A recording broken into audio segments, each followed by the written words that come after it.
Hello, everybody. Hi, friends. Good afternoon. Good afternoon, everyone. Thank you for coming.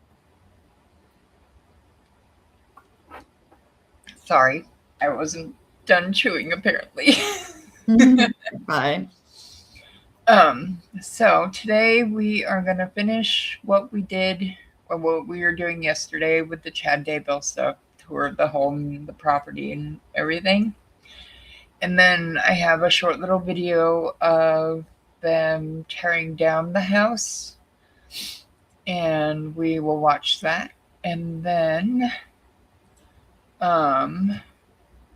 we will get into the RO stuff with Aiden and 5150. I'm excited for that. I actually have held off watching it until now. It might make you mad. I have to warn you. Well, then everyone's going to see me mad.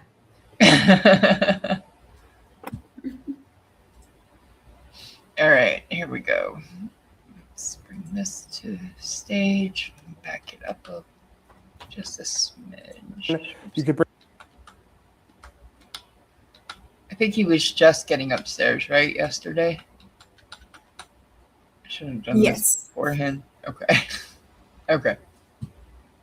This is after he goes over the Harry Potter closet under the stairs.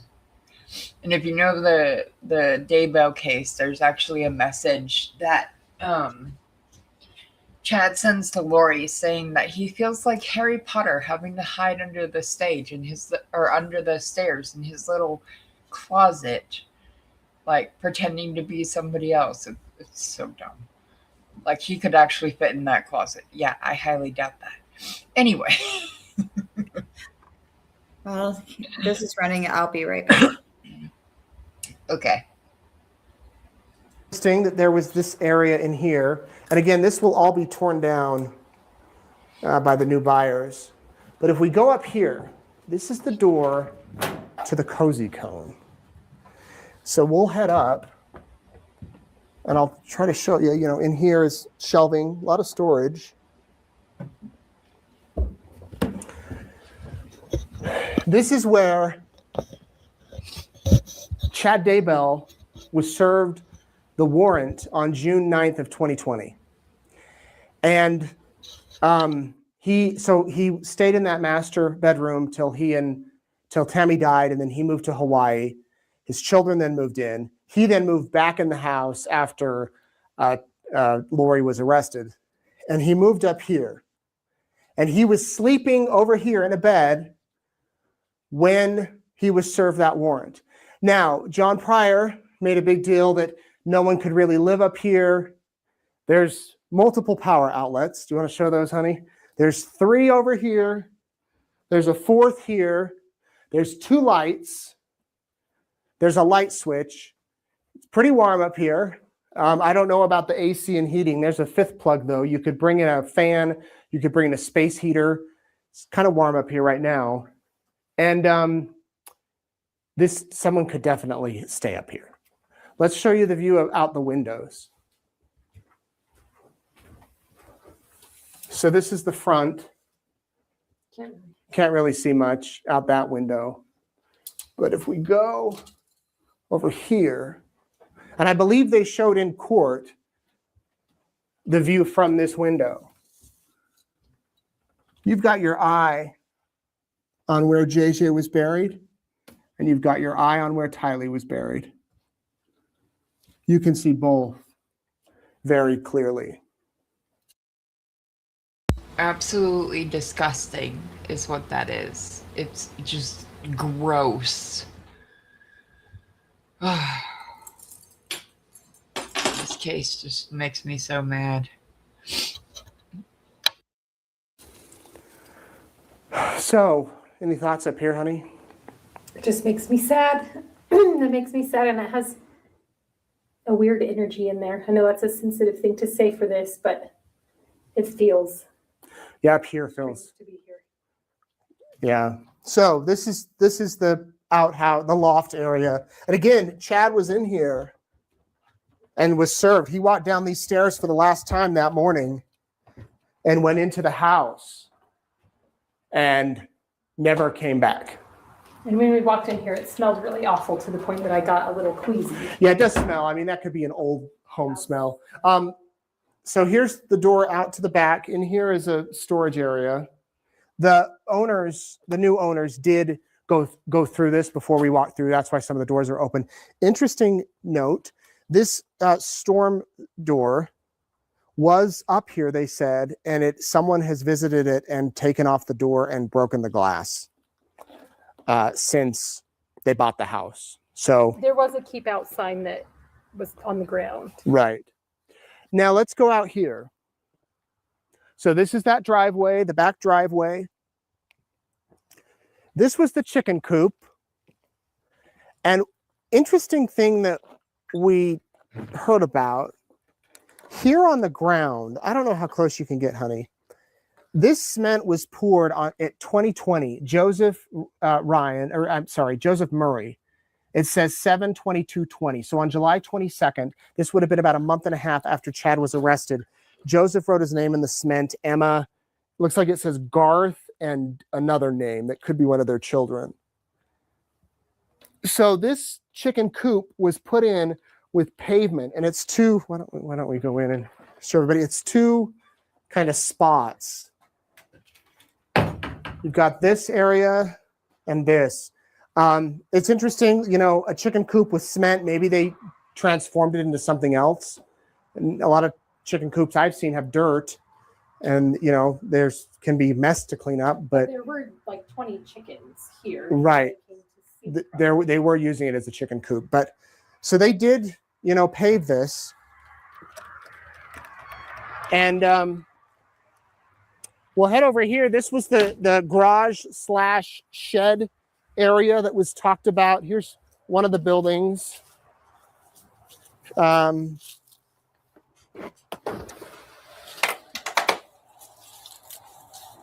don't know what this would be used for, but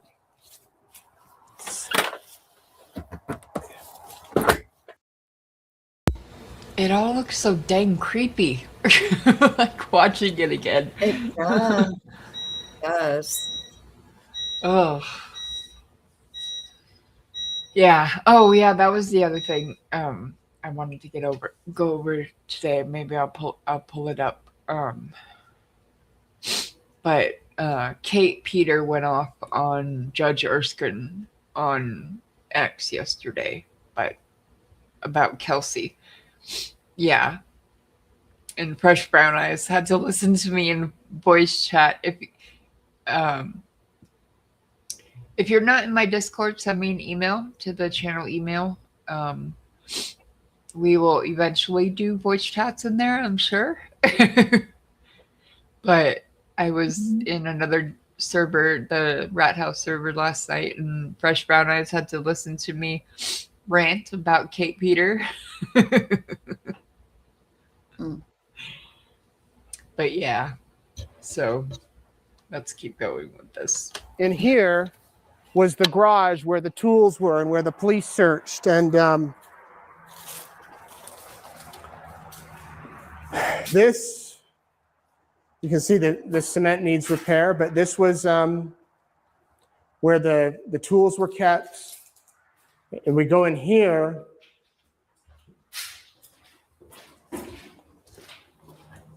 The new owners tell me that when they came, this said Spring Creek Books. This may have been where they stored the books and kind of ran the business.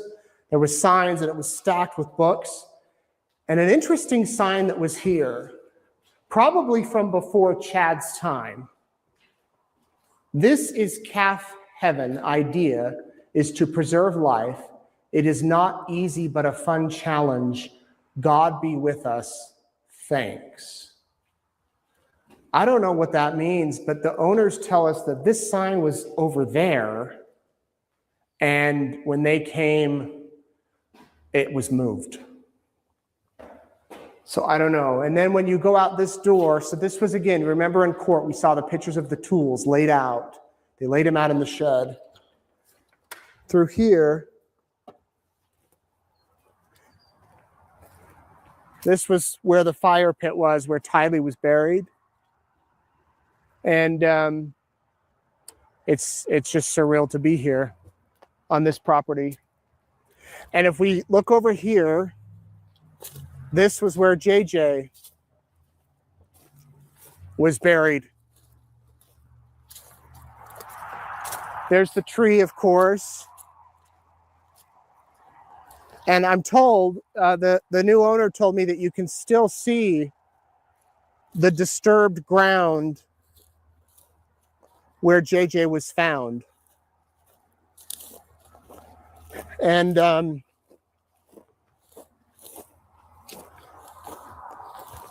there's the water in the pond, which is always not that full. But if you look over here, where the ground looks different, that's where he was. How hard this must have been for Nate. Like, You can see it in his face. yeah, you can hear it in his voice too. Like, just Yeah. because he was so invested in this case. Like, he put so much time and effort into this case, and just listening to him during this tour. And oh, by the way, I don't know if I told you, but I did send an email to East Idaho News to see if maybe we could get Nate on here too. That'd be cool. Right? I was telling my husband last night, I'm like, I need to get my East Idaho News shirt back from a friend of mine because it's been at her house for almost a year now. Oh my gosh, yeah, you do. So I can wear it. Yeah. You know, it's wild to look at just at the property. The Daybell is owned out till that fence line.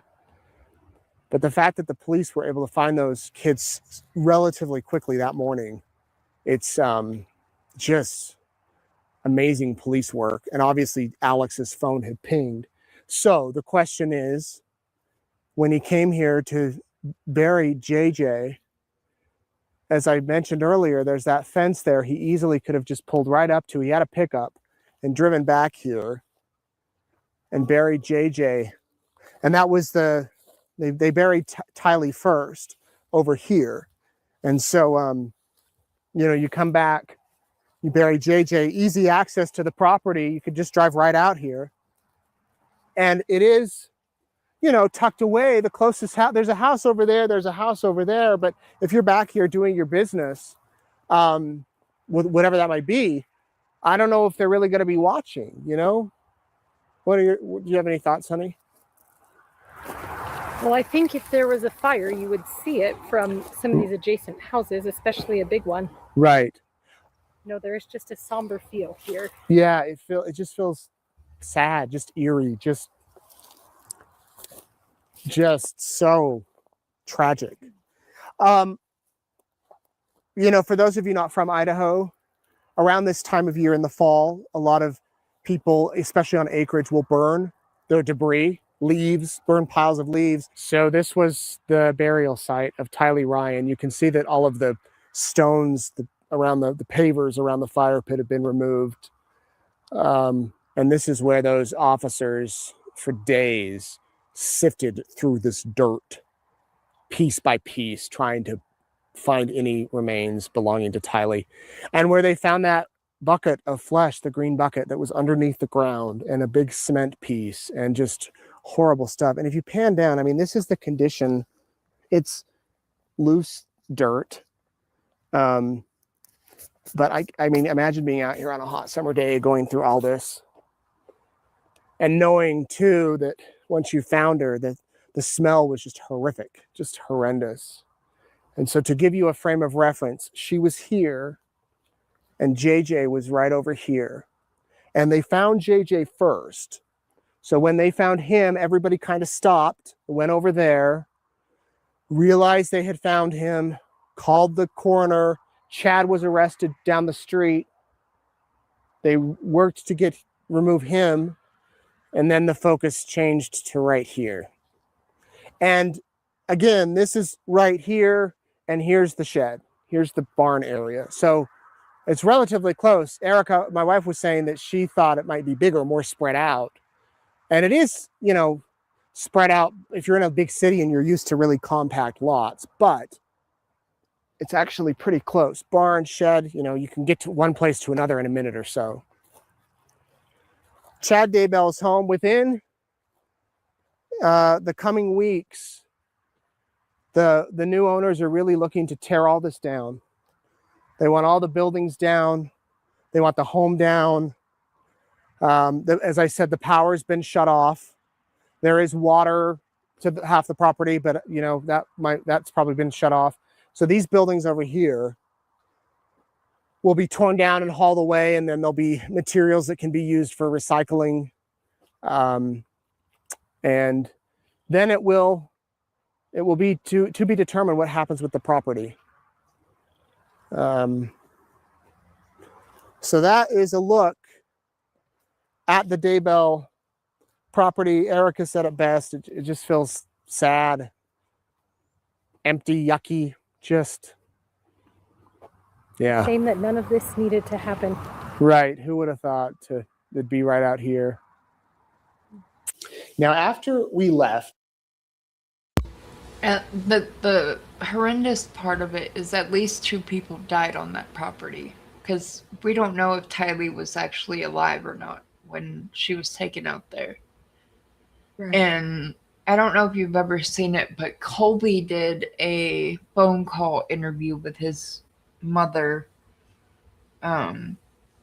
Probably it was before the Arizona trials, I believe, but she was in jail in Arizona. And when he tried to talk to her about what happened to Tylee, her response was, "Did you not know that she wanted to be cremated?" Like, her excuse, like her reasoning behind all this was that, I don't know if you've heard this, but she said that Tylee killed JJ and then committed or unalived herself. I have heard that's what she was saying. Yeah. And something about they were zombies. Yes, it's. I remember Annie Elise covered the Daybell trials before Lori's last one. Right. Where she represented herself. But Annie doesn't do trial watch. Right. So. Yeah, and we'll be using, when we go over her, or when we watch her trials in Arizona, we'll just use the East Idaho News feed, because, and maybe we'll, I will look into seeing if I can find any of because he did a bunch of interviews, like he did interviews with jurors after both trials, I believe. I know Lauren Matthias of Hidden True Crime also did an interview, but we won't be watching any of her stuff for obvious reasons. But let's. I'm cool on not watching. Right. We got about 10 minutes left of this, so let's hear what his wrap up is. The house, I told Erica, I said, hey, let's record to show. And so there it is. There's the property. Before I tell you my thoughts and feelings about it, I do want to play one more clip, because that LDS church, the Salem church, was again a big part of the trial, where Alex Cox's phone was spotted the night Tammy Daybell died, where he had been, where Chad Daybell was said to go and write his books. I wanted to show you the distance between Chad's house and the church. So we shot a video to give you some perspective. here's the Google map that shows exactly the distance, but I wanted to show you how quick you could drive it. So if Alex Cox had to leave that church and get to Chad's house, or Chad had to go pick him up, or whatever the situation was, here is some perspective on how long that would take. Okay, so to give you an idea of the distance from the house to the church, here's the home right here. And the LDS church where Chad Daybell, Alex Cox actually, was at, and where Chad Daybell would go to right, we're going to give you an idea. So it's now 6:28. Can you see the time? Okay, so I'm going 50 miles an hour, which is the speed limit. And you think about that night that Alex Cox his phone was marked at the church, and then it stayed there for, I believe it was a little under an hour. And then it picked up activity again from the church headed toward Idaho Falls. This was the night Tammy died. So you think about the distance between that church. Did Chad come and pick him up and take him back to the house? I don't know of any other way he'd get there, unless he left the phone in a bush or something and then drove his truck in, but that doesn't sound plausible. So he likely just left the phone there at the church in his truck. So we're about a minute into the drive now,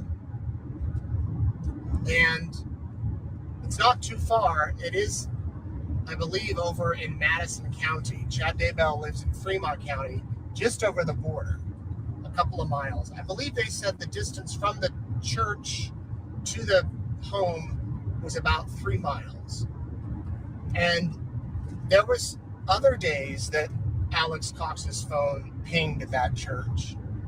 So it may have been an area that he had predetermined to be a staging area or whatnot.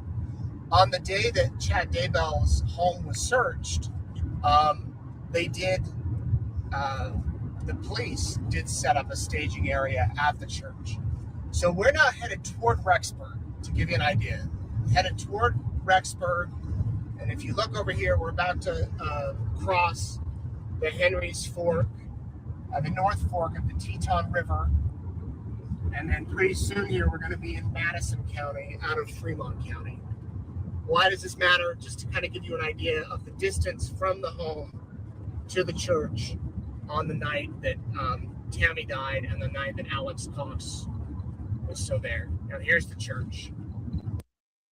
And also the other important thing is during the trials, it wasn't just Fremont County that prosecuted Chad and Lori. It was both Fremont and Madison. It was a combined effort. Oh, that's good, because you don't normally hear of them working together like that. Right. So this is the Salem Church. It's now 6:31. We left at 6:28. Wouldn't take long. 3 minutes, 4 minutes to get from the church to the house and back again. So hopefully that helps you understand, if you're not from here or haven't been in the area, just kind of how close the church was. I mean, it wasn't right next door, obviously, but 3-minute drive, and you could get there in a matter of time. So my thoughts about the property, kind of leaving and thinking about it the past few days since we went. I guess Erica, my wife, said it perfectly. It's just so sad. You think about that kitchen and how many meals Tammy made. You think about how many family gatherings they had in that front room. You think about the back to school nights, the holidays, the visitors, the friends who came. It's a small house. There's the one bathroom. There's a half bath too over by the garage, but you've got 7 family members, 6, 7 family members sharing a shower. I mean, I'm sure it was close quarters, but this was their home. This was their house, as Tammy worked to provide for them at the school district, and Chad wrote his books during the day. That home won't be there very much longer, from what I understand. All of those buildings will be torn down, and you know, the memories that people have of that property will eventually fade. Maybe it will take decades People will always probably drive by and think that's where that happened, or do you know that that's where the Daybell case happened? But that, I hope, gives you a perspective. I wouldn't say that it felt haunted in any way. I've had a few people ask me, did it feel haunted? Did it feel eerie? At one point, Erica and I were separated for a minute. I was out back in the pasture and she went into the house, and then she came back out. She's like, I want to, we need to stick together. Because, yeah, it can feel a little creepy being in anybody's house that's vacated, that's empty.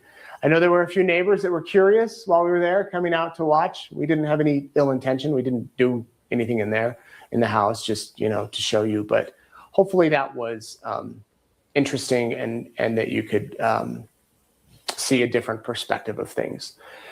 So I don't think that I have anything else to add. I want to thank you all for watching. I hope you got something out of this broadcast. And again, hopefully the good things from that property can now come.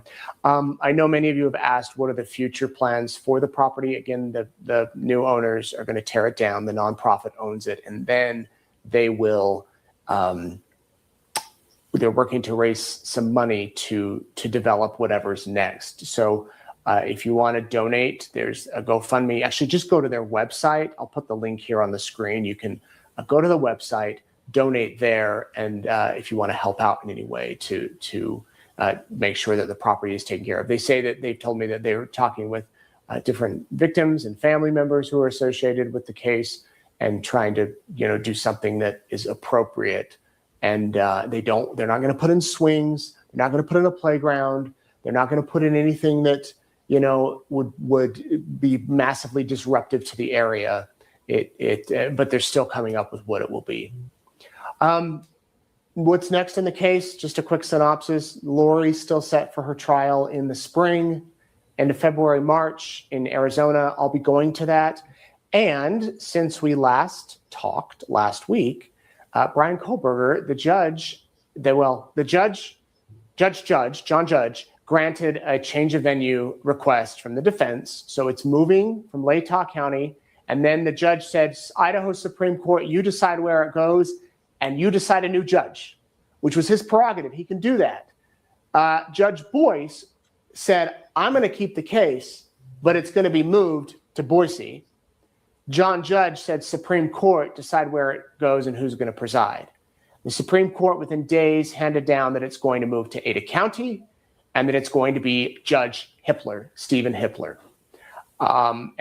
We actually did talk about this last week. I have interviewed Judge Hippler before, and he will be presiding over the Kohlberger case.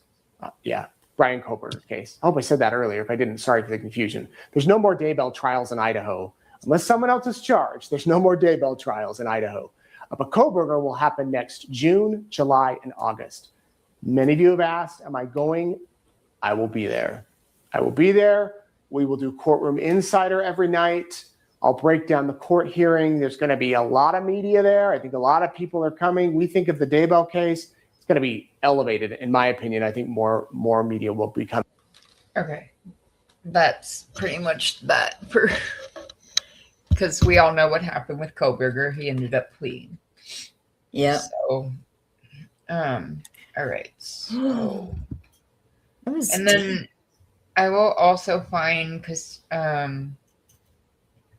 not only Nate did interviews with like a bunch of the officers, the detectives. He did an interview after the trial, after Chad's trial, with Rob Wood, who was one of the prosecutors, and Ray Hermosillo, who was the lead detective.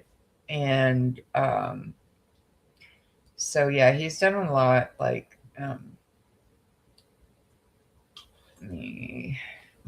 still getting used to this 2-screen thing. Stop. Oh, no, that's not what I wanted. Oops. Share screen. There we go. Share. But yeah, so next up is when they tore down the house. Do you know what the Everetts did with the property? I do not. I have not heard. Hang on, let me see if I can. Was it SJ Healing? Be interesting.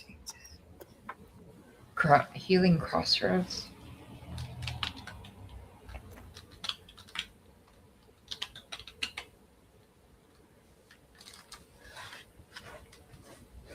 Or something like that.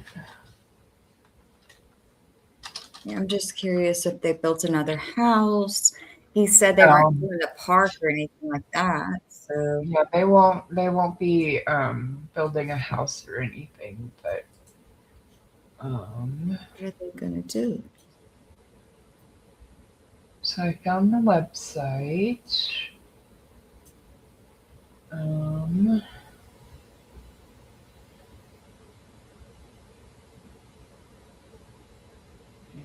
let me see.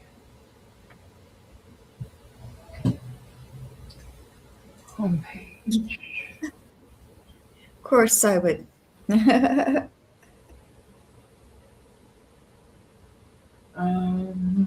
It does not say. No, it's There's definitely no update.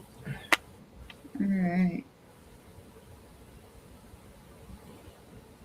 Unfortunately. All it says on the website is SJ Healing Crossroads provides community help and support for those affected by traumatic experience or loss. We recently purchased the property formerly owned by, they haven't updated this in a while apparently. Formerly owned by Chad Daybell in Rexburg, Idaho. He is currently on death row in Idaho, in an Idaho correctional facility for the deaths of his first wife and his current wife's two young children. The funds donated will be used to remove the house and outbuildings. This will be a start in changing the property into a positive place. So I'm wondering if the GoFundMe says anything. Fundraiser not found. That's not good.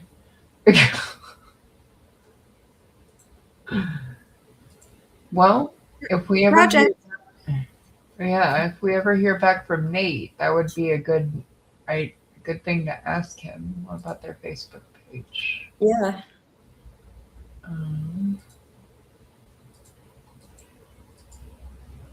Hang on.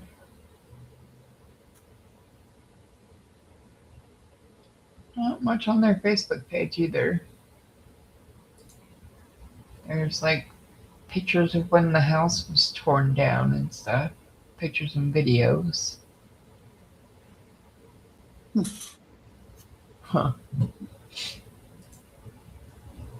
Remember, guys, don't forget to like and subscribe and share with your friends that you think will like this. To both channels too.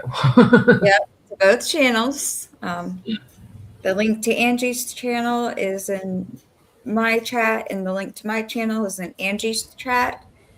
To support my channel, you can cash out me at tcwmaelynn. If you want to contact me about any ideas for us to talk about, you can email me at tcwmaelynn@gmail.com and follow me on X at tcwmaelynn. And then we've got Angie's. If you want to be in her Discord, email her at angiem1984yt@gmail.com. She also has a Buy Me a Coffee and a Cash App at AngieM1984YT or in a Venmo at 1980 AngieM1984. So, and I think that's everything. Yep. Okay. Yeah. So I did it for both of us. Okay, thank you. I remembered. I remember to do it.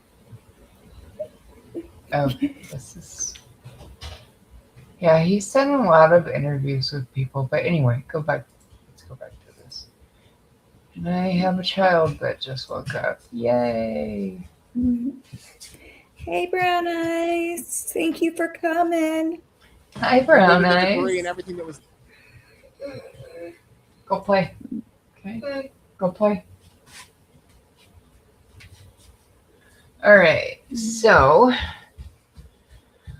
this is just a quick video. It's 4 minutes and 48 seconds. So this is actually after, like, I was trying to see if I could find more of, like, because I believe Ray Hermosillo was out there that day. I was trying to see if I could find it, but it's okay.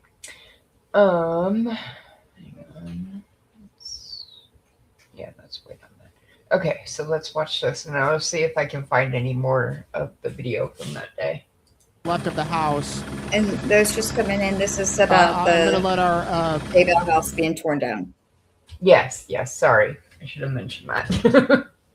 You're good. All right. pilot Brian know. They're those people that are standing out there. They're like, we saved your spot. So thank you to our parking coordinators on the ground.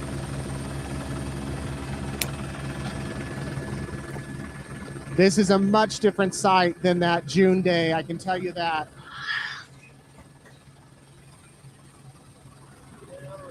Where those people are standing, that is where they have the whole area gridded off.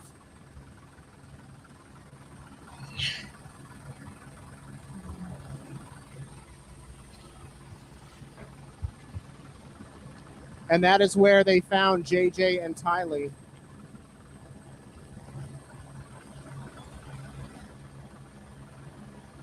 Right now it looks like it's a big empty hole. Those trees are still standing. There's no plans as of today to remove any of the trees. But that tree right there by the pond that isn't really full of water, but there's a little bit of water in there. JJ Vallow's body was found right there.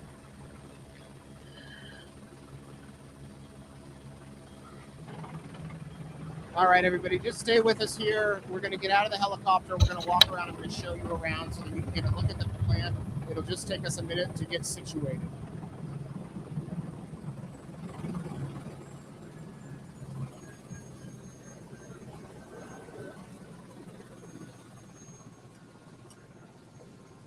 And I have to say that was one of the best landings I've ever experienced.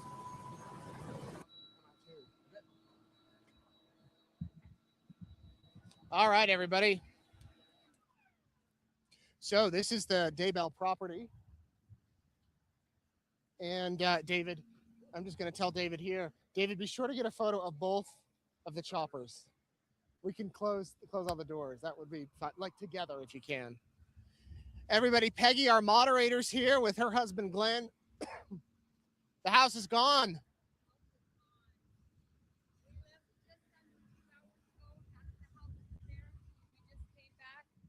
Say this into the camera, Peggy. We're live. Okay, guys, about less than 2 hours ago, we left. There was a half of a house. We got back and it's gone. There was a cornerstone area to the home that they've just taken down. It's very somber. This is very somber land, is how I feel. Very. And this all happened in just a few hours. Yes, it hasn't been long at all. Let's get up there, Jordan, and see what it looks like. We, of course, were out here earlier, and this is where Tylee Ryan, her remains were found here. This is where the sheds were. There were several outbuildings here, and those are gone. Looks quite a bit different from when we were up here earlier. Obviously, the house is gone and the foundation under the ground is still there. There was no basement in this home. There was the 2-story loft. And then there was a lot of dust flying around. So what they've been doing is they've been taking truckload after truckload after truckload after truckload full of debris to the recycle plant or the landfill or both. and then they've been just been coming back in a line of trucks all day, loading up another truck, taking it off. These guys are all volunteers. I want to name the companies for you. These are the people that came out to help and are doing this for free. Taylor Excavation, Tupper Excavation, DePatco, Anderson Earthworks, Double JJ Dirtworks, Tupco, Pocono Coast West, and Chad Ball Construction. So they've been doing this all themselves, removing it and taking care of it. And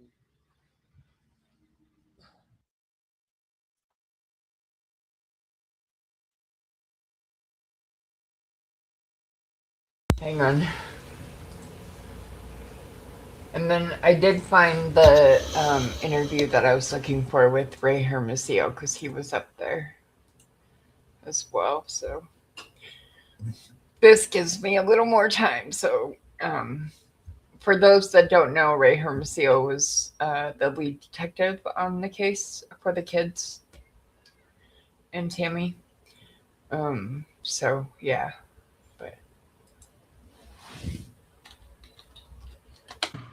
Kind of got a sense of closure.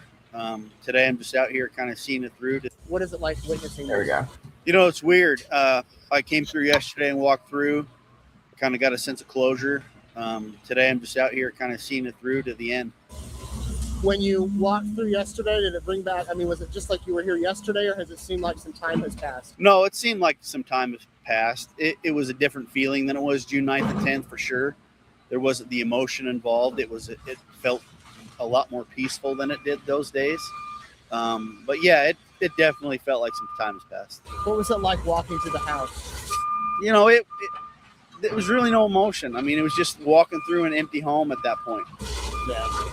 When you see how fast they're ripping this up, I mean, is it, some people online are saying it's like a cleansing effect to see it go away. Do you have a personal thought on that? You know, I think it's probably pretty accurate. When you drive by the house, you can't help but go back to those days and think about the tragedy that happened here. So I think with the house being demolished and people just driving by and not seeing it, it's going to kind of close those memories and start the healing process a little bit. Okay, anything you want to add? I mean, I'd like to get it back on myself, but I don't think they'd let me. You should ask. They might.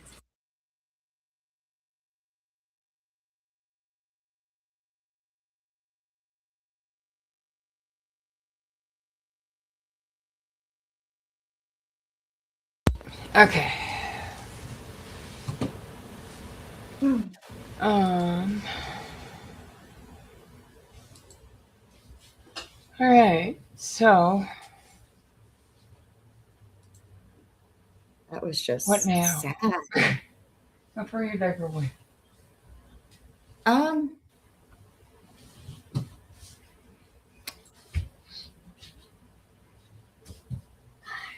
want to go ahead and let's watch. Do the hearing? Yeah, the RO one. Okay. And then afterwards, I've got the motion to close whatever. Oh, so that is an actual thing. It is an actual thing. Oh my God. Mm-hmm. Okay. Brown Eyes gets to hear me rant again. And just a warning to everybody, this is my first time through. Yeah. But I've been warned. All right. Now you've been warned. Yep. Go play, please. Now. Go on, Kaden. All right, here we go.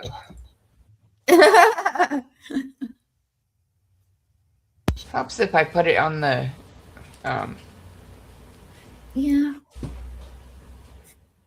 Wait, what? What'd you say? An Angie rant? I've never heard one of those before. Uh-huh. Yeah. Sure you haven't. Okie dokie. Right. Here we go. You can sit right aside on the podium. Yes, please.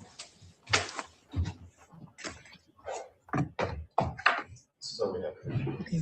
I think you can release the camera off. We're all set. There's the truth, the whole truth, nothing but the truth, so help you God. Thank you. Thank you. Okay, good afternoon. Just give me a moment while I review your request. Sure.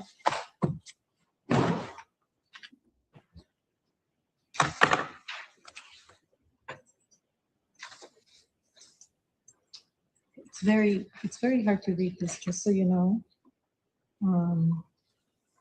So some of it you're gonna have to tell me what it says because the font is very small. I'm sorry. The font is too small, Okay. and some of these copies, Okay. I'm really straining my eyesight I'm and I sorry. can't read it. I'm sorry. I So see what page you mean now. just give me a moment. Let me review what you submitted. Text messages on page 2.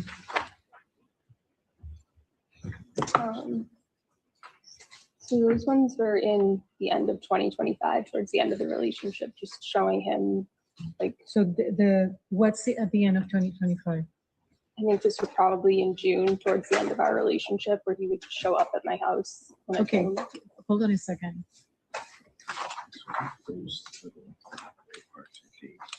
Yeah, but then right here, I can't read. I mean, I'm gonna use my eyes. I can't see it, to tell you the truth. Even without my glasses, I cannot read it. This updates. Angie, So this will, in 2025. Yes, ma'am. how's it look? The end of 2025, like June. June's the end. Right. I always thought it was a halfway point in the year, but okay. I guess it's the end of the year. Right. The end of the year and the end of the relationship. Right. Right.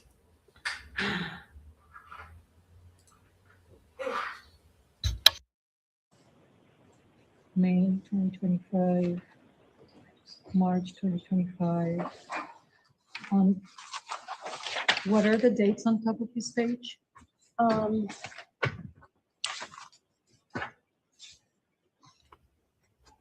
think those are also May 20th, 2025.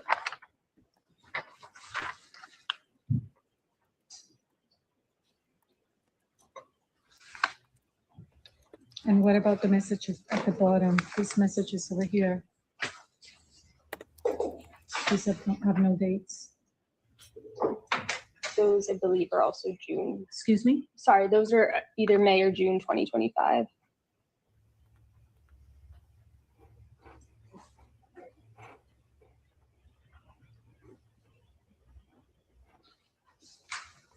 What about the ones on the next? Over, is this all from 2025?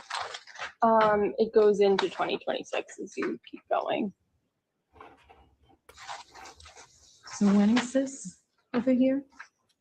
That's also in June 2025, the end of our relationship.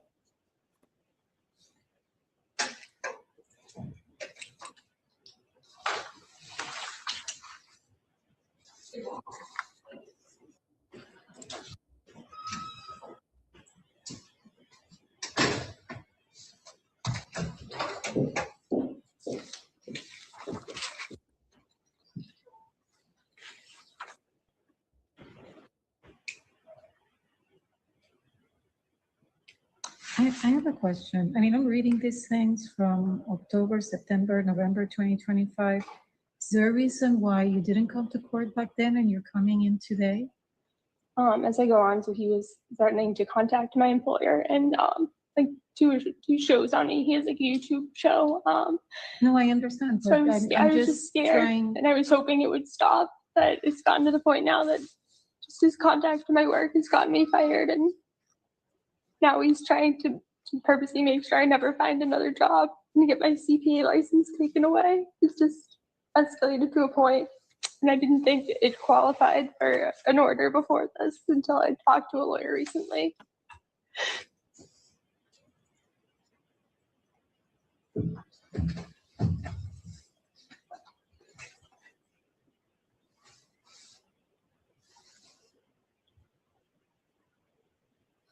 What did your employer do back in November of 2025?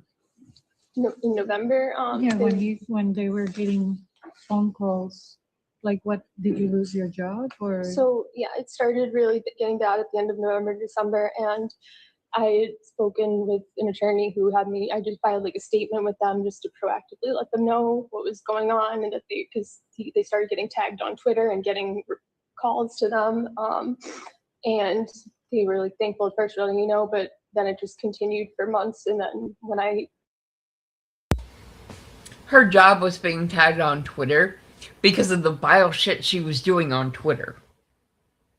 Yeah. Let's be honest. Because clearly she's not going to be. Mm-hmm. She's making it sound like, oh, they were just targeting me because I used to be Aiden's girlfriend, blah, blah, blah. No, bitch. Right. No. Like, yeah. She just... I kind of have to watch my mouth today because I have 3 babies home right now. So, you know, on top of the 3 fur babies. So, yeah.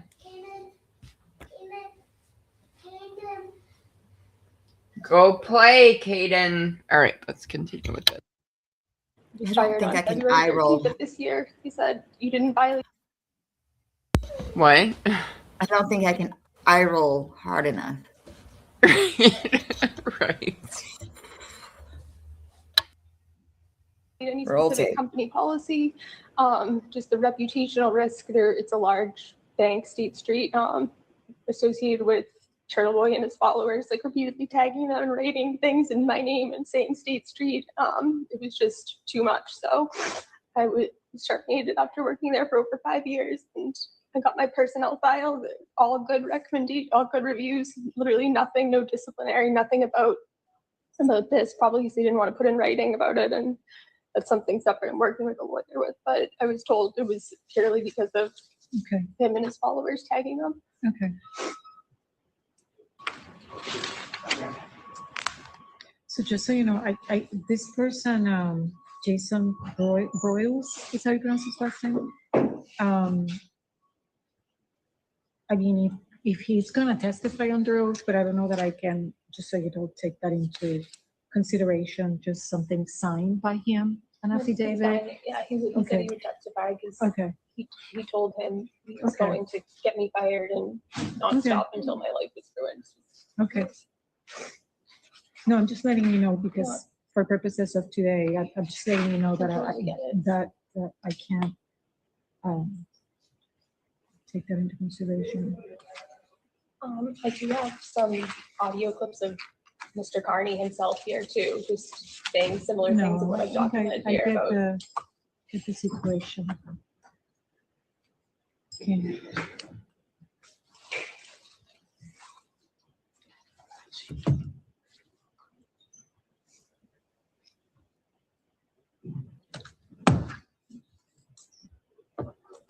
Anything else that you would like me to know that it's not in the affidavit?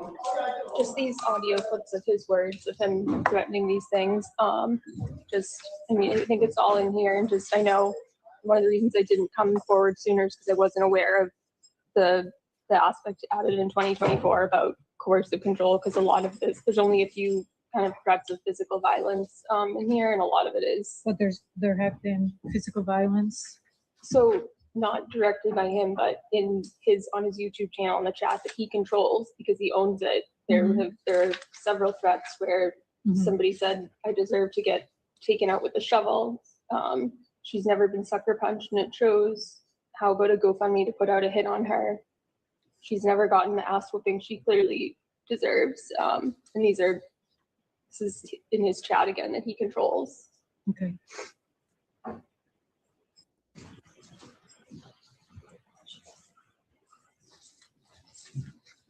When you were together, did he ever threaten you, or did you grab you or hit you or anything like that when you were together? No, he never grabbed me. He just threatened to ruin my life by doing what he's doing now, which is Okay.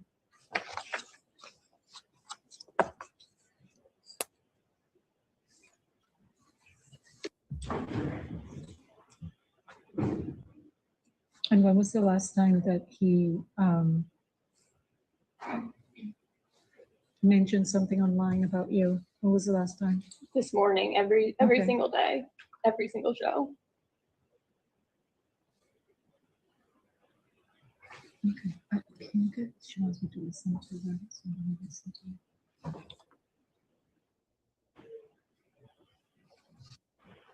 it. Exactly, Brown Eyes. I can't tell you what to type in chat any more than you can tell me. Nobody controls the chat. And what about all there's a hitman out on TV in her chats. What about those? Oh, wait, it's okay for her. Rules for thee, none for me.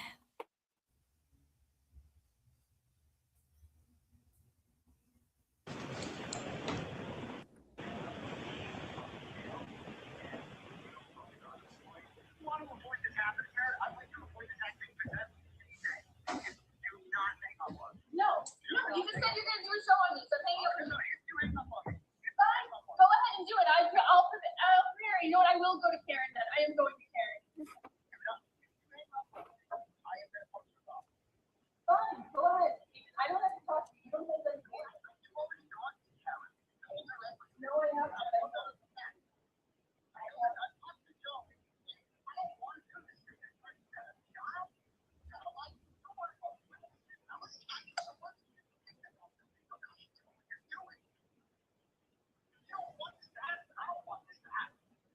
I apologize for the volume. I can't do anything about it.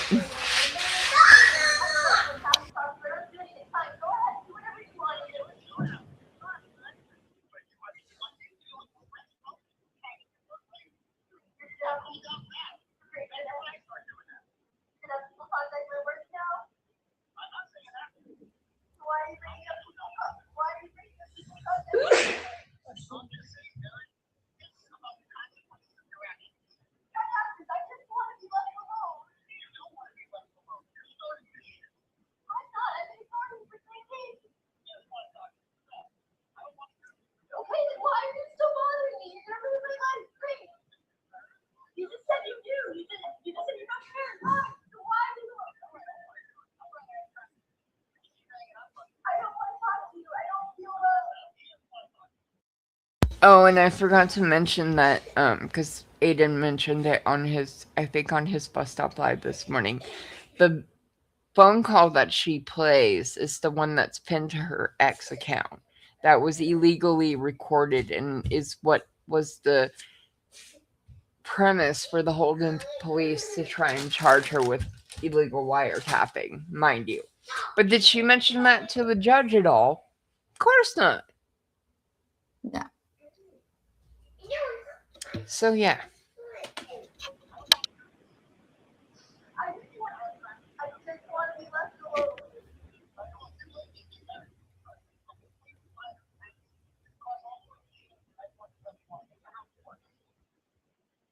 I only tried to go. I only tried to do it yesterday. You said it's free from the other.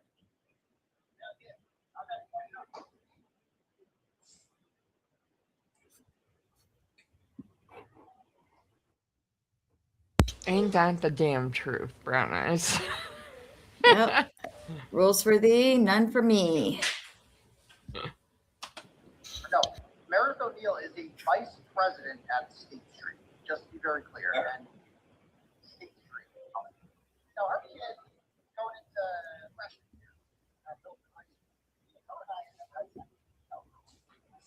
And so that and she wanted to do a alcohol because she had like that. Like it was and that's that happened. That was a real thing. And here's like another so it's not exactly. I know.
Okay.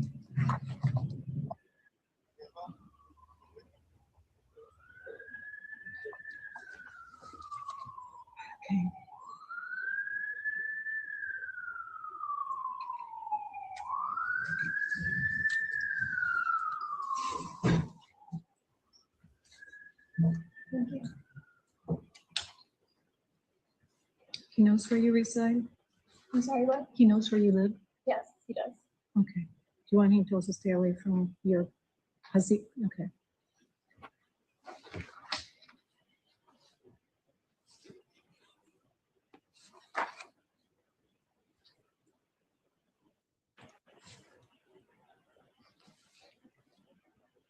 You're currently unemployed, correct? Yeah, Is this there a is the last- situation? this is the Are you third going year to now. school?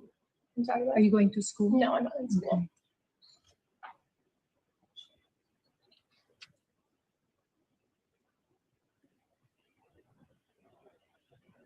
And the address that we have for him, is there an apartment or is that a home? It's a home. Okay.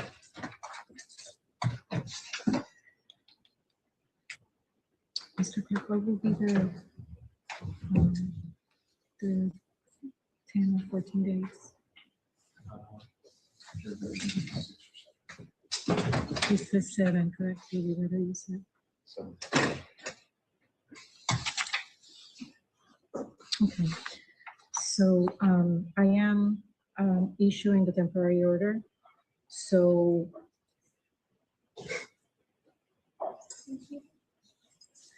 I'm ordering him not to abuse you, not to contact you, to stay 100 yards away from you, Thank you. stay away from your That was a weird question apartment, too. and also the building. You can go to school at any age, though. Are you concerned, So, Joe, True. does to he be have, fair. does he own Well, yeah, farms she or lost her anything like job. that? No, he doesn't. Okay. Right. Not that I know. Okay. I'm just gonna put it anyways. I'm also, so if he has an FID card or anything, he's supposed to bring it to the police station, or any guns. Also, I'm ordering him to refrain from coercive control. I'm sorry you're going through this. There's definitely a pattern of harassment. It's willful, malicious, truthfully it's vicious. You went to the police, are they doing anything? They said to do an order, and a lot of it. I mean, he's careful too, because he says that some of it's free speech, and No, I understand, that's, So it's like- I understand, but I'm seeing videos where he's sharing personal messages, where he's encouraging some people to bully you. I mean, some of it is, it's very upsetting to me. I'm so very sorry. I cannot wait. I hope motion, that gets the judge does not impound this hearing, because I swear to God, if this cunt gets this damn order on Aiden, I'm gonna be so mad, because he does not deserve that, and she doesn't deserve to have an order against him, because she's literally trying to put him back in jail. And I'm so sick and tired of people trying to come after Aiden. I don't know the guy from Adam, but I can see, like, we can all see the bullshit that's going on. You know what I mean? I think worst case scenario is the judge will grant both orders. Yeah. I don't see a world where Only he'll hers only is grant granted. first. Yeah. Yeah. All right, let's finish this, and then I have to make lunch for the little ones, so I'm gonna be off mic for a bit. party motion to, what was it that you, to impound the. I'm sorry? To impound the. Yes, the impoundment, I'm gonna allow it. He's had orders on him before, and he does a show about it and reads it. And No, I understand. I will allow it. Motion to impound. It'll be without prejudice because I don't know if he's gonna come here with an attorney.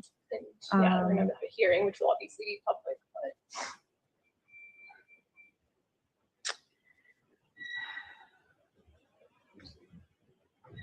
So I'm sorry. So, right, why don't we do it on to the hearing date? And,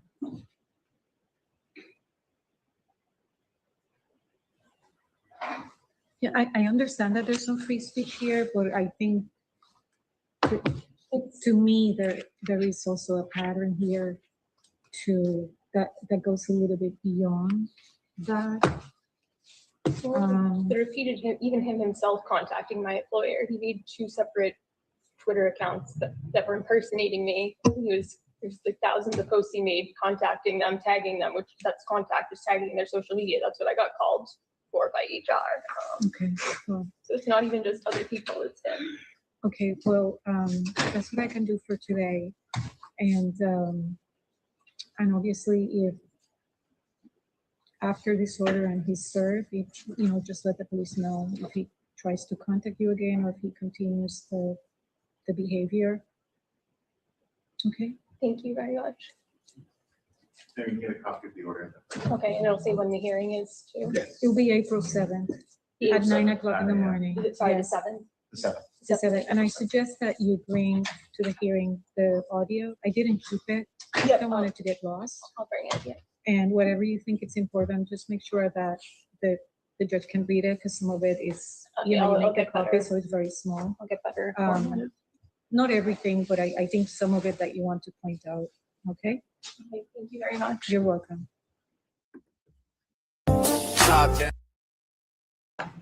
Matter of Meredith O'Neill versus Aiden Kearney.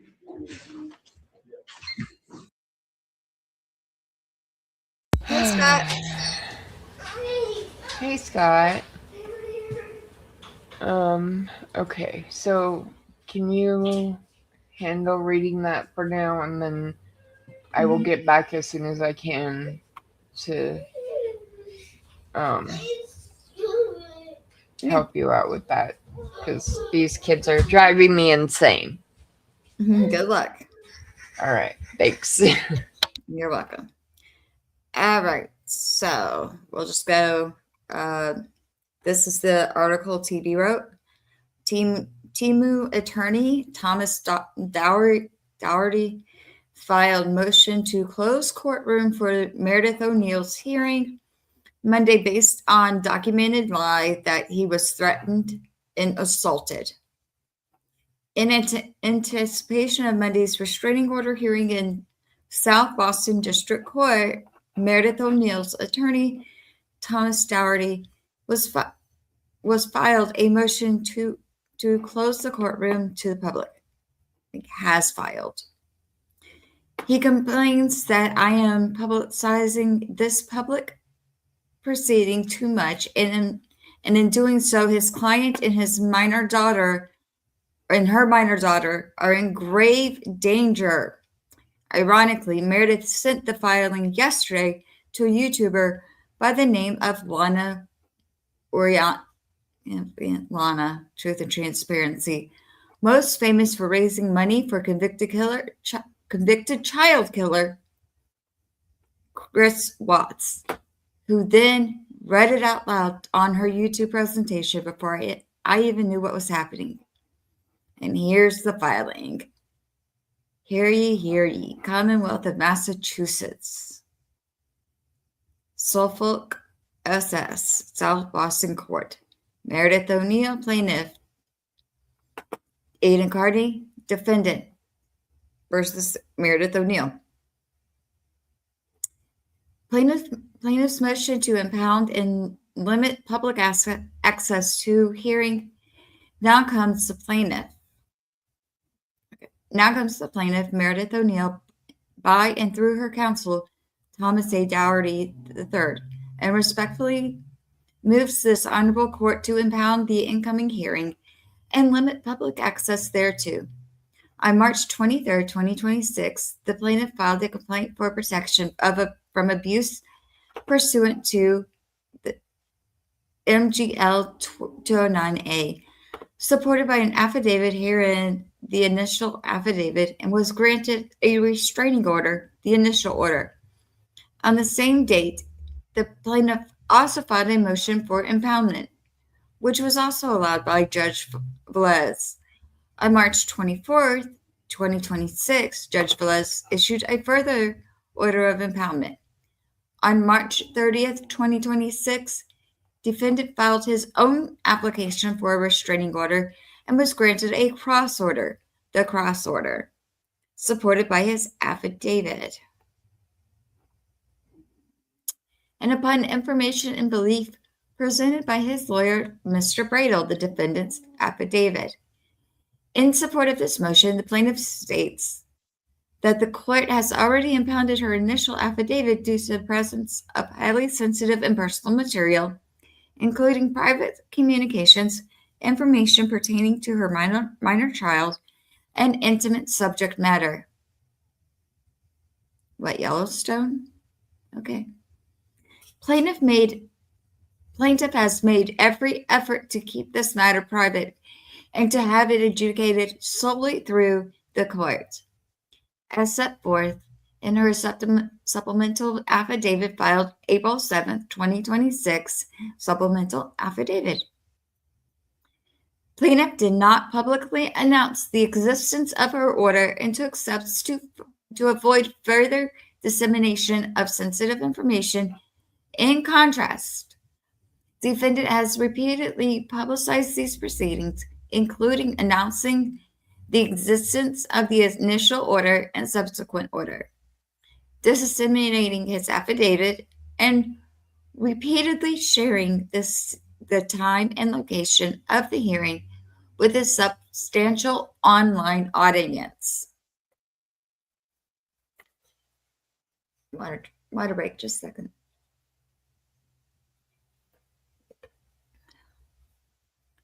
Defendant has openly encouraged attendance at the hearing, including April 7th, 2026, when he invited his audience to attend and show their anti-Maryism. Anti-Maryism is a euphemism for terrorism or terrorized plaintiff Meredith O'Neill, thereby encouraging hostility towards plaintiff in connection with these proceedings. Defendant has also publicly characterized his own restraining order filing as a tactic.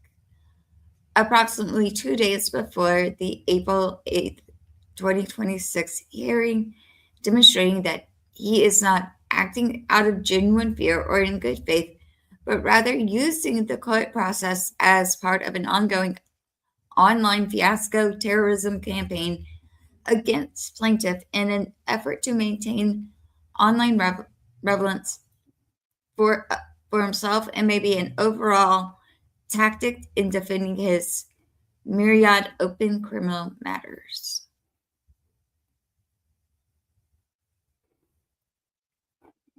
I hope I am. I'm trying to entertain you, Brown Eyes. You know, this is only 18 pages long. So fun. The dissemination of defendant's affidavit and related materials has already resulted in significant harm, including renewed harassment threats and an attempt to interfere with plaintiff's professional license and employment, as evidenced in the supplemental affidavit.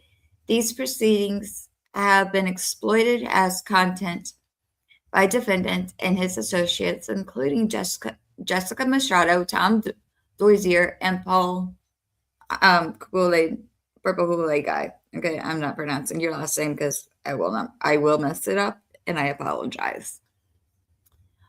All of whom operate monetized online platforms and have used plaintiff's personal circumstances, court filings, and appearances at material as material for public broadcasts, ridicule, and harassment at the request of Aiden Carney or Turtlehead. Okay. Plaintiff, by contrast, is a private individual whose employment and personal safety and safety of her daughter are directly impacted by this continued public exposure, and she faces ongoing risk of further and perhaps irreparable harm. Because I don't either. I really don't remember him calling it a tactic. I could have blinked and missed it, sneezed and missed it. I don't know. But we'll see. We will see. Water break. Yeah, he never called it a tactic. Not that I remember. And I, not only watched it the first time, I go back and record it. So I would have heard it. Right.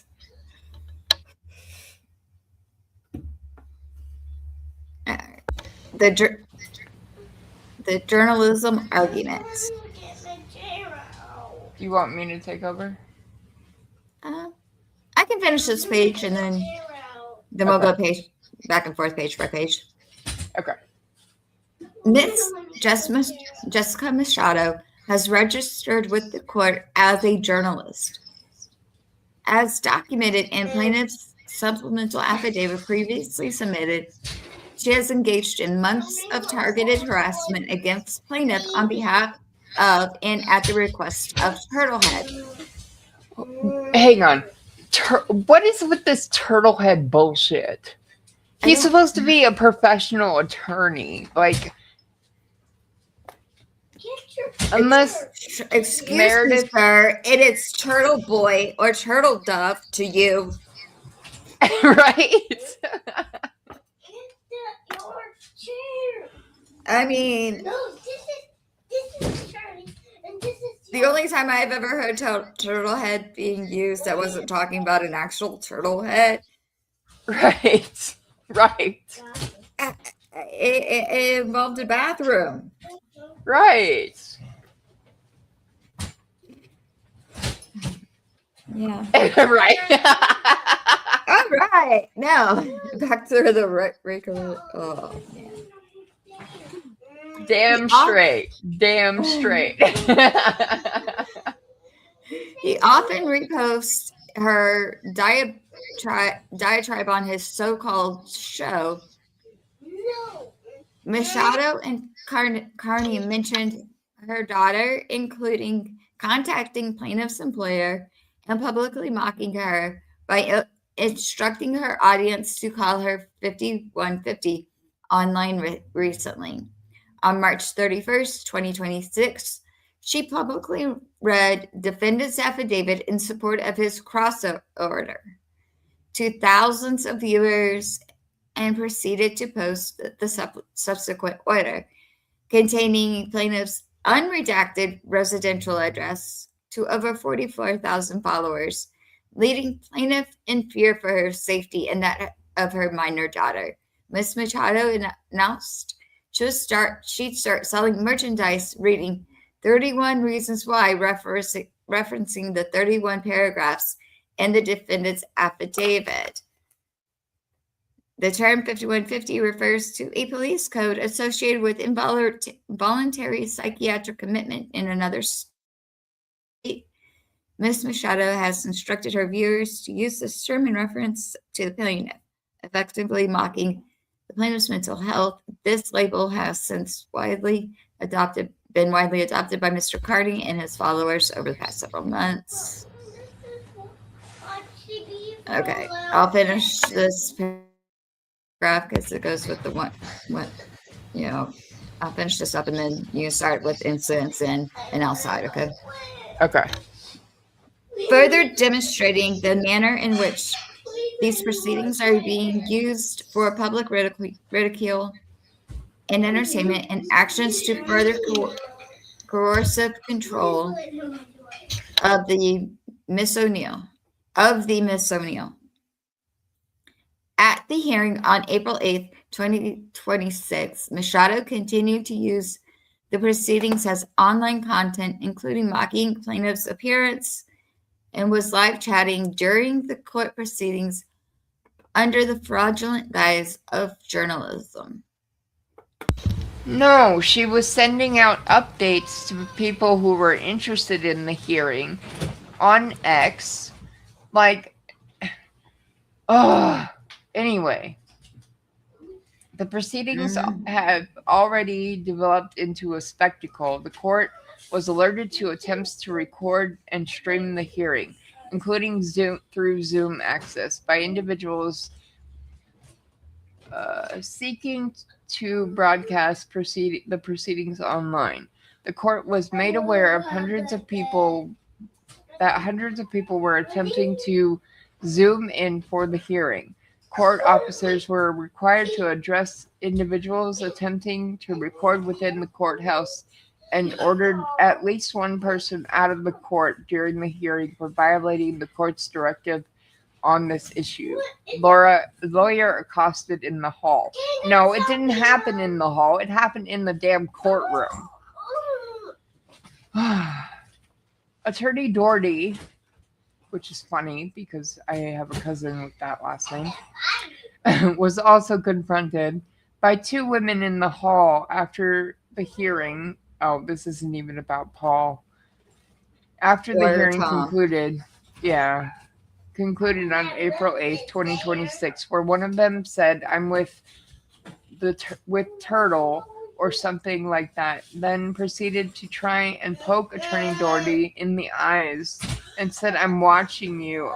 I saw you." Yet another turtlehead, who identified himself as such, now known to be one Tom Doherty. Really? Come on. Tom CPU. That's just Tom CPU. Who is publicly associated and endorsed by a defendant on his site. He's on numerous past occasions confronted plaintiff and her counsel outside the doors of the court and began to push attorney from behind, yelling, "I'm filming here." No, he did not say that. Everybody has seen oh my gosh. And verbally assaulted Attorney Doherty and threatened him with physical harm. Not true. He was threatening to attack the lawyer and said, "You want to..." I know! "You want to go," necessitating a defensive posture to defend himself and respond with the same. The assistance of a court officer was required, who opened the door and expertly quelled the situation. The individual then followed plaintiff and Attorney Doherty down the street, filming and recording them without permission. You're on a public street. Followed them down the street while yelling at Attorney Doherty and Ms. O'Neill, and subsequently stated that he intended to determine where counsel resides and go to his home. No, he did not. Leave. Hang on. This conduct represents a serious escalation and raises significant concerns regarding intimidation on safety and perhaps criminal conduct and the integrity of the court environment. Mr. Dorsey has broadcast all of this behavior on his YouTube channel, where he can be seen saying, "I'm ready to go and go find out where he lives. He's got 2 hearing aids. He's going to need 2 walking aids. If he keeps that up, I'm going to get him." Representative video clips depicting the conduct outside the courthouse, which have been widely circulated on social media, are included for the court's reference. For For case of reference, links are provided. The underlying clips have been preserved and are available for production upon request. And there's the two. All right. This sophomore conduct exhibited by Carney and these other people at his request not only impacts plaintiff, but also creates a chilling effect on witnesses and makes a mockery of the court proceedings. Individuals who may otherwise provide testimony or support could be placed in fear of being targeted, harassed, or followed, thereby undermining the integrity of the judicial process. Defendant Carney has also publicly mocked prior court proceedings and judicial officers on his platform, further demonstrating his pattern of using publicity to undermine and exploit the court processes for content. This conduct raises serious concern that that continued public access will be used not only to harass plaintiff and witness, but also to disrupt and undermine the integrity of these proceedings, all under the banner of the First Amendment protections.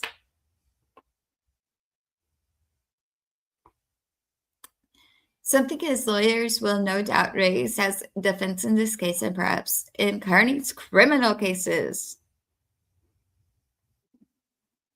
Right.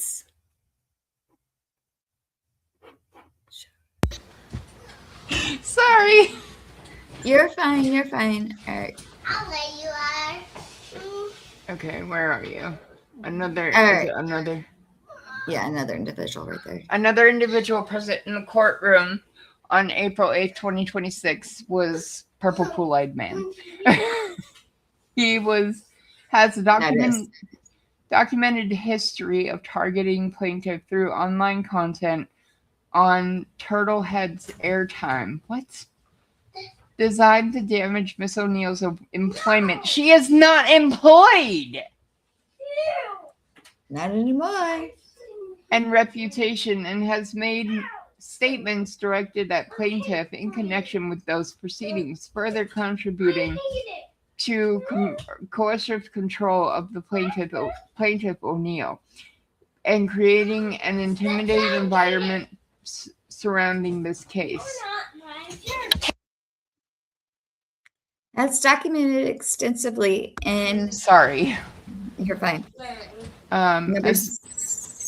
As documented extensively in number 6 of supplemental affidavit, Ms. O'Neill, Mr. Purple Kool-Aid Man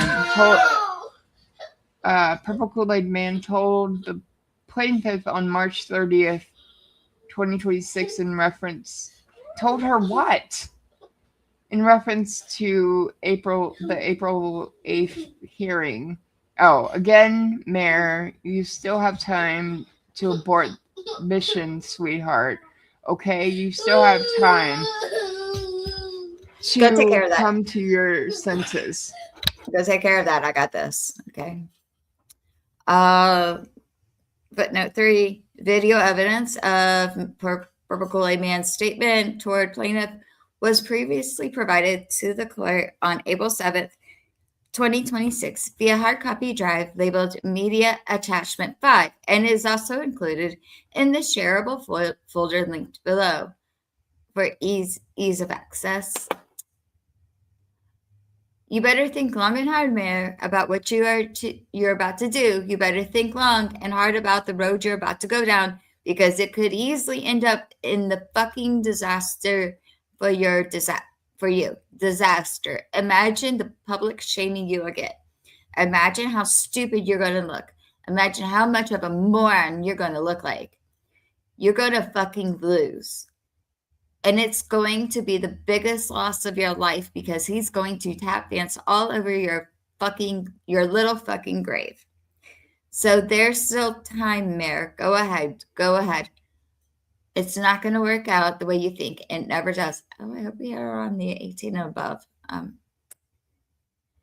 Do you really want to go down this road, 5150? Do you really want to step in that batter's box and take a swing at these 100-mile-per-hour fastballs that are going to be coming right at your head? Maybe she wasn't a sports player. She didn't understand that.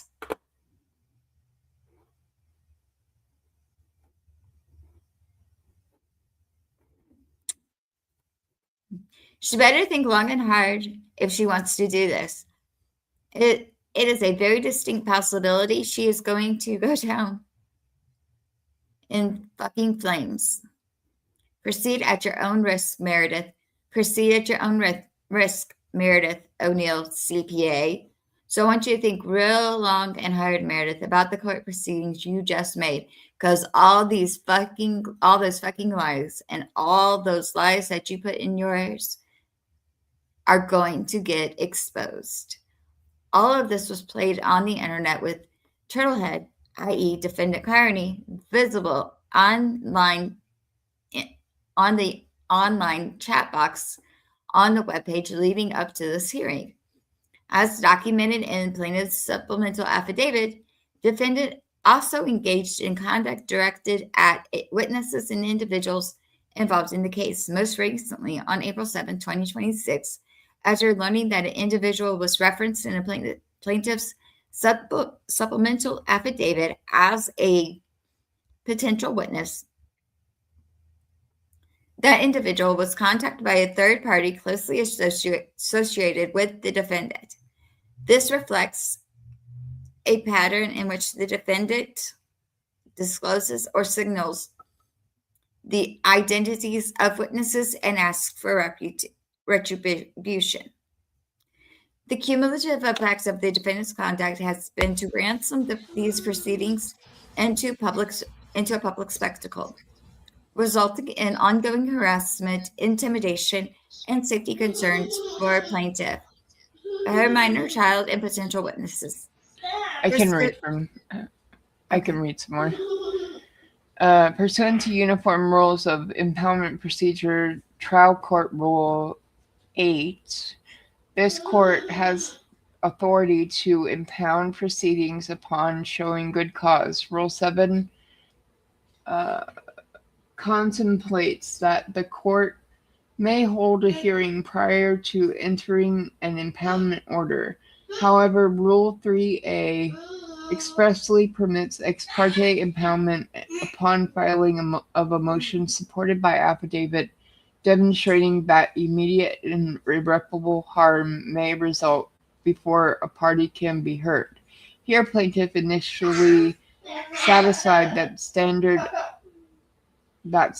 in obtaining impoundment of her initial affidavit. Since next page. That time, the conduct of the defendant and his associates, including public dissemination of court materials, harassment, intimidation, and statements made in open court suggesting plaintiff is abusing the order, has resulted in further irreparable harm and escalation. These developments reinforce rather than diminish the need for continued protection and support the extension of impoundment to the hearing itself in order to prevent ongoing abuse of the processes and further harm to the plaintiff. Massachusetts courts recognize that the presumption of public access may be overcome upon showing of good cause, including where necessary to protect privacy, prevent harassment, and preserve the integrity of judicial proceedings. While there is limited case law specifically addressing the impoundment of GL C-209A hearings, this reflects the uncommon nature of parties seeking to publicly broadcast such sensitive abuse prevention matters. This case presents an exceptional circumstance. Here, the court has already recognized the sensitive nature of this matter. The defendant's conduct demonstrates that open access is being used as a vehicle for harassment, intimidation, interference with the proceedings. Limiting access is therefore necessary to protect plaintiff's safety, prevent further harm, and ensure that these proceedings can be conducted fairly without disruption. See Republican Code, the Appeals Court, or blah, blah, blah, blah, blah. Okay, in related proceedings involving defendant, the Norfolk County Superior Court, through Honorable Justice Michael P. Doolin, has already considered and rejected defendant's efforts to publicly disseminate materials connected to his case through a release from impoundment. Okay, hang on. Yeah, he did that. And you might want to tell your camera to zoom out. Zoom out. Anyway, but who was it that was in like releasing impounded materials? Because it wasn't Aiden. It was Meredith. Like, let's get the facts straight here, people. Or person, I should say. While those rulings arose in context of discovery and protective orders rather than impoundment of hearings or court filings, they are nonetheless highly intrusive. The court found that the defendant had demonstrated a pattern of improperly using confidential materials for public dissemination, specifically noting that even after agreeing to and being subject to multiple protective orders, defendant continued to publicly share and discuss private information obtained from witnesses' cell phone, or from a witness's cell phone that was unrelated to his defense. The court further move your fat butt out of the way, cat. Further recognized that the Commonwealth proved Carney has in the past improperly posted content online discussing very private material, and that dissemination of such materials could result in clearly predictable injuries likely to be irreparable, and that restrictions were necessary to protect privacy interests and integrity of the proceedings. These findings demonstrate that the risk of misuse is not speculative, but has already been recognized by a court, and strongly support limiting public access here to prevent continued harassment, intimidation, and misuse of these proceedings by the defendant and person. It should be persons that clearly act at his direction, encouragement, or request. He doesn't encourage anybody to say anything. There's this little thing called the First Amendment that includes free speech. Right. Oh, look at that. That's his next thing he's going to address. Yep. And right, also, sorry, didn't mean to cut you off, but also, after the hearing is over, you're going to have Jess in there. You're going to have Erica in there. You're going to have Paul in there. You're going to have Aiden in there. And they're all going to fucking talk about it. As much as they can or can't. So, whether or not the hearing is impounded, it's not going to matter much. Because Jess is a journalist, Aiden is a journalist, and Meredith knows this.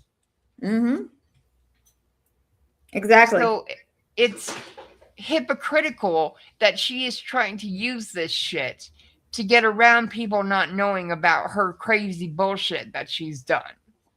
Right. Especially if her request for a RO against Aiden is rejected. Yes, I made you a mod, Brown Eyes. You deserve it, honey. No, that wasn't by accident.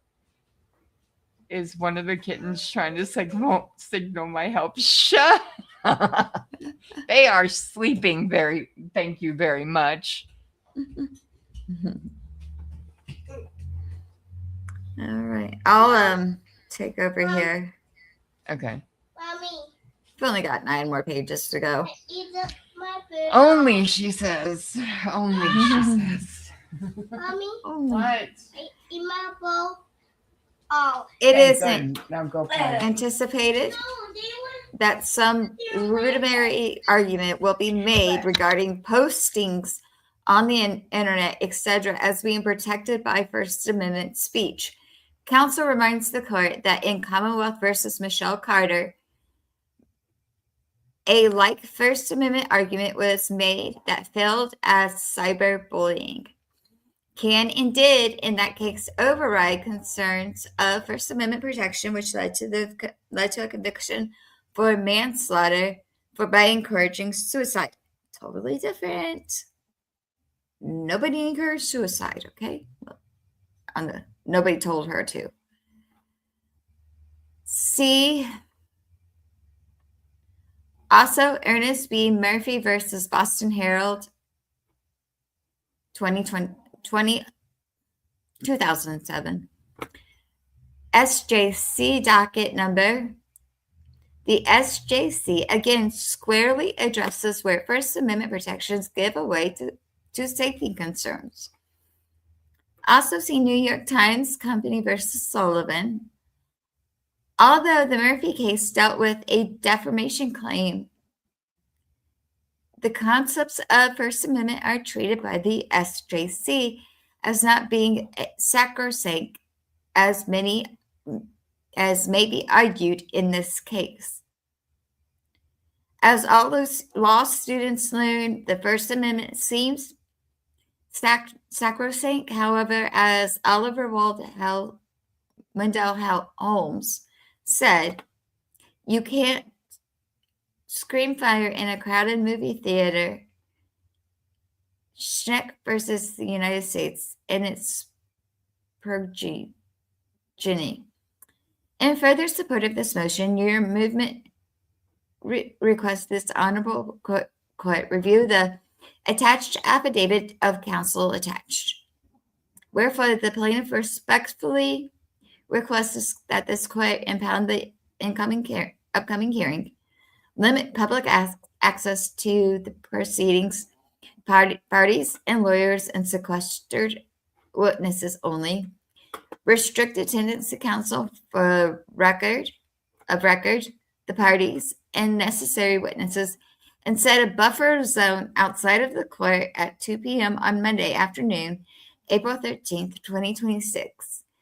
Grant such further relief as the court deems just and meet. Respectfully submitted, Meredith O'Neill, by her attorney, Thomas A. Doherty III, who likes to hit people with their jackets and their binders. And here's Exhibit A. Since the hearing, plaintiff's counsel has experienced online harassment, including confrontations and inside and outside the courthouse by individuals associated with the defendant. This has escalated to efforts to report counsel to the Board of Bar Overseers and to solicit negative online reviews, such defendant as amplified on his platform.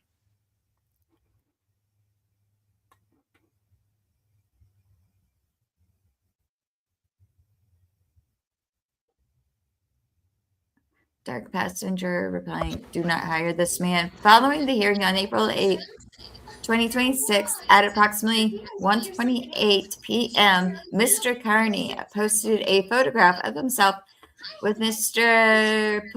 Purple Kool-Aid, both with their fists raised, caption, guess who's back on YouTube, referring to the reinstatement of Mr. Purple Kool-Aid Man's channel, which has been used to target plaintiff through content naming and harassment. Who fucking who? It's called the First Amendment. free speech, motherfucker.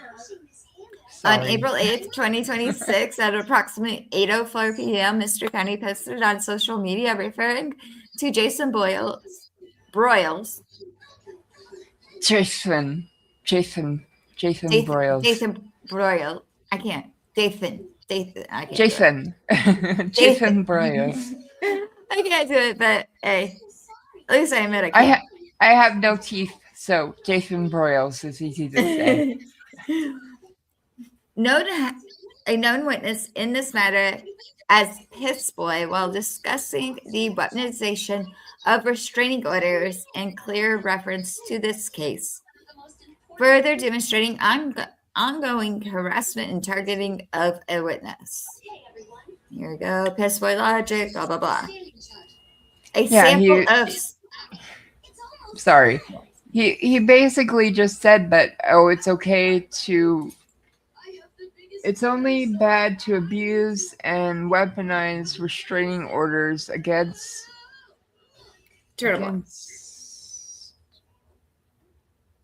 boyfriends if your name is Lindsay Gattani. Yeah. Hypocritical. That's what that is. Hypocritical. That's what he's calling out, is the hypocrisy. Right, exactly.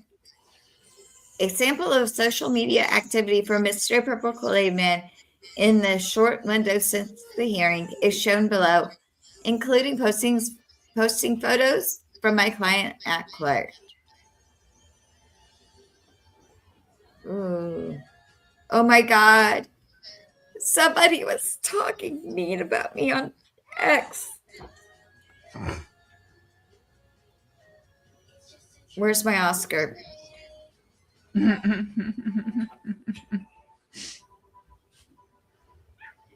Oh no, he did it again. The dignity. Oh, see, I really need an Oscar. I'm really good at this.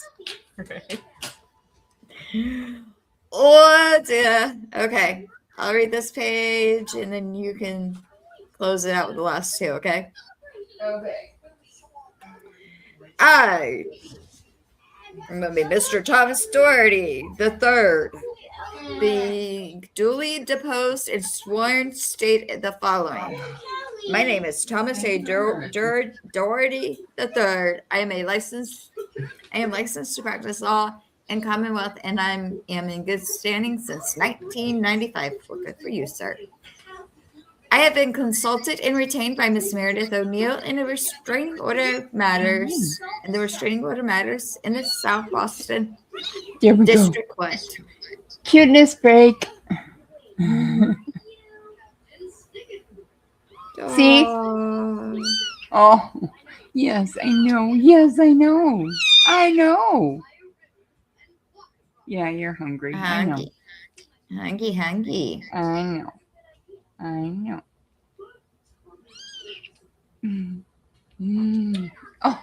Oh, okay. Sorry. I had to.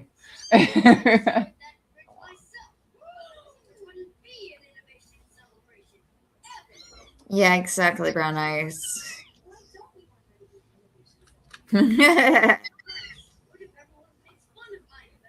All right. I've reviewed the motion that this affidavit is attached to. I have reviewed what I consider to be relevant case law, statutes, and what I believe to be facts observed. I do not personally know either the defendant, Aiden Carney, that goes by the name of Turtle Boy, dummy. All right, District Attorney, Turtle Boy. She's hungry. What any of the other persons that are mentioned in this motion. I do not follow any juvenile internet content. Oh, go sit on a cactus and spin. I have reviewed the exhibits attached to this motion. After the judge concluded the hearing, she informed us to wait for the updated order in the hall. As I was in the hall with my client, two older ladies whom I do not know approached me. One of them tried to poke her fingers in my eyes and said, "I'm with Turtlehead. or something like that. I saw you. Sorry, Oh, another sure, cuteness break. Speaking of turtles. Yeah. Sorry, I have a Okay. bad habit of this. I got a little one. Say hi, Fresh Brown Eyes. I'm doing good.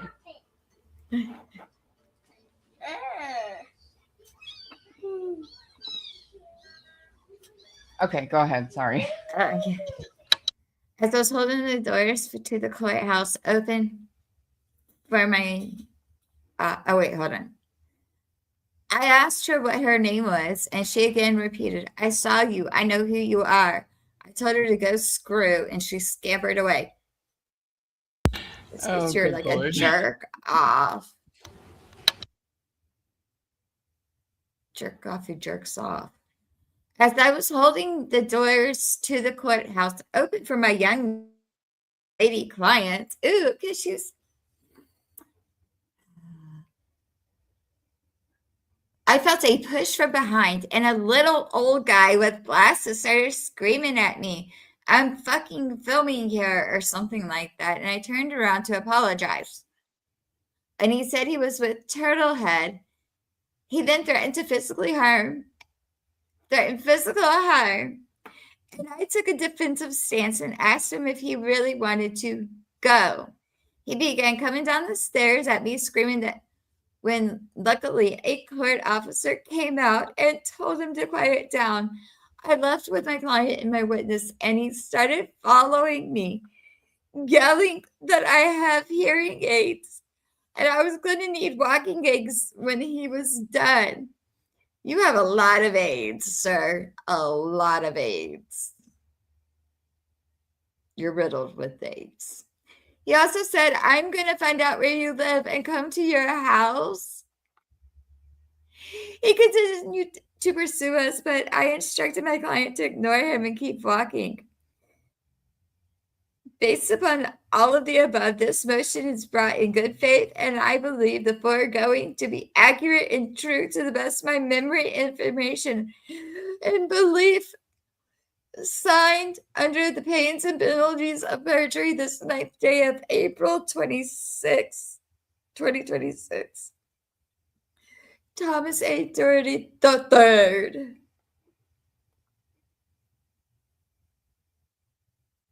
Although I believe this motion may be acted on ex parte, I certified a copy of this motion with an attendant memo and exhibits to be served to Timothy Brado via first class mail postage prepaid this date.